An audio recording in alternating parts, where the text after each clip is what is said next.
હાલો જમવા હાલો. હાલો બાપા હાલો. હરિહર હરિહર.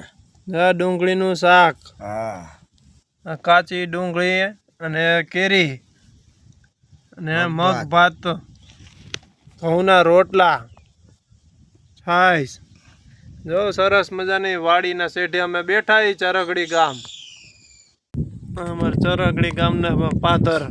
હા હા અમારા મુનાભાઈ. હા બરોબર.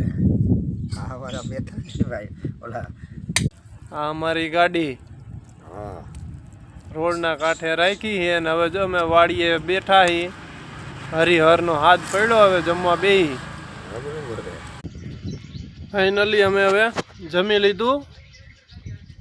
હવે ઘડીક વાર આરામ કરી લઈ, કલાક વાર. જો મારી પાછળ ગાડું એ સરસ મજાની પીપળની નીચે